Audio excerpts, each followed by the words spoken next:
বর্তমানে এই মোহিনী মিলের যে পরিবেশ পরিস্থিতি আমরা এলাকার মানুষজন জনগণ যারা দেখতে পাচ্ছি যে এখানে প্রতিনিয়ত চোরের উপক্রম উৎপাত বেড়েছে। এখানে কিছুদিন আগেও আজ থেকে 4-5 দিন আগেও লক্ষাধিক টাকা তার চুরি হয়েছে, যেখানে আমরা মেপে দেখছি তারটা 100 কেজির ওপরে।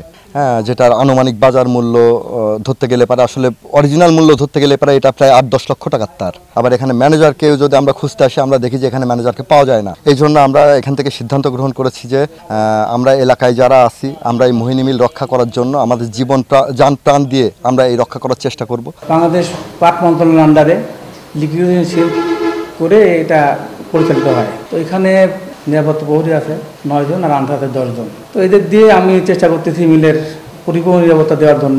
মিলের আমাদের যে স্থাপনা, তারপরে যন্ত্রসজ্জ আছে সবগুলি আপনার সিলগালা করা। তারপরেও কোথাও কোনো ফাঁক ফোকর আছে কিনা সেটা আমি গত বৃহস্পতি জয়েন করছি। জয়েন করার পর থেকে আমি দেখতেছি, আমি চেষ্টা করব এদের দিয়ে নিরাপত্তা কাজ শুধু একটাই, নিরাপত্তা মানে মেনটেন করা।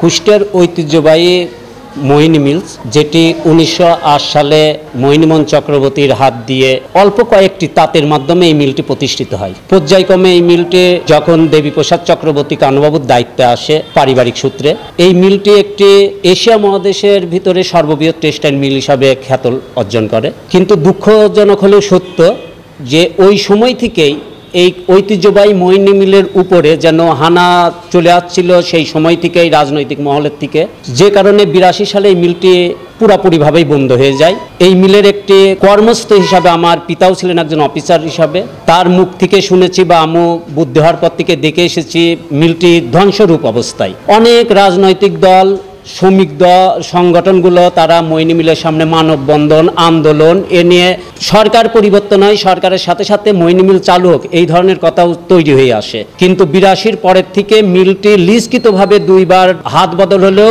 সর্বোচ্চভাবে সরেনি। শুধুমাত্র পুরাতন মিলটি বন্ধ রেখে নতুন মিলটি বিএমএম চালু করা হয়, সেখান থেকে সুতো উৎপাদন করা হতো। তো এই সুতো উৎপাদনের মধ্য দিয়ে বহিরাগত চক্র এখান থেকে কিন্তু মিলটি লিজ নেওয়ার পর থেকে কিন্তু মিলটি ধ্বংসের দিকে, চুরির দিকে চলে যায়। আর এই মিলটা এইভাবে যে পড়ে আছে, এই মিলে অনেক যন্ত্রাংশ আছে, অনেক মূল্যবান সম্পদ আছে, এই মিলের অনেক জমি জমাও আছে। আমরা চাই যে এই মিলটা এইভাবে পড়ে থাকার থেকে এখানে যদি নতুন করে কোনো শিল্প কলকারখানা গড়ে তোলা যায়, সেই ক্ষেত্রে এখানে বেকার যুবকদের কর্মসংস্থানের ব্যবস্থা হবে এবং এই যেগুলো নষ্ট হয়ে যাচ্ছে সেইগুলো হয়তো সযত্নে থাকবে। এজন্য আমি দাবি করি, আমাদের এলাকার দাবি, এই মিলটা নতুন করে যেভাবে কোনো শিল্প কলকারখানা বা যে কোনো প্রতিষ্ঠানে রূপ নিয়ে এটা আবার চালু করে এলাকার জৌলুস ফিরিয়ে আনতে সহায়ক হোক। এই যে সম্পত্তিটা, এখন এই সম্পত্তিটা আজ হোক কাল হোক দখল হয়ে যাবে। এখন পাঁয়তারা করছে এক শ্রেণীর লোকজন, এর আগেও করছে। আমি মনে করি এইখানে এই মিলকে আবার যদি চালু করা যায় তাহলে এখানকার স্থানীয় লোকজন, কুষ্টিয়ার লোকজন এবং কিছু চাকরি পাবে এবং এখান থেকে মানুষ কিছু আর্ন হবে, কুষ্টিয়া শহরেই হবে এবং পরিবেশ ভালো হবে। এখন আমি সরকারের দৃষ্টি আকর্ষণ করছি, বর্তমান যে সরকার আছে তাকে আমি ধন্যবাদ জানাই। তাকে শুধু এইটুকু বলি যে আপনি এই মোহিনী মিলকে বাঁচান, আমাদের সম্পদকে বাঁচান। এই সম্পদ পরে একবার নয়, মানে আজ থেকে 20 বার তার বেশি হামলা হয়েছে। আপনার এই সম্পদকে বাঁচান এবং দেশের স্বার্থে কাজ করেন। ঐতিহ্যবাহী মোহিনী মিল সম্পর্কে তো সবাই জানে। এই মোহিনী মিল দীর্ঘদিন বন্ধ থাকার কারণে ওই যুব সমাজের কর্মসংস্থান বন্ধ হয়ে গেছে।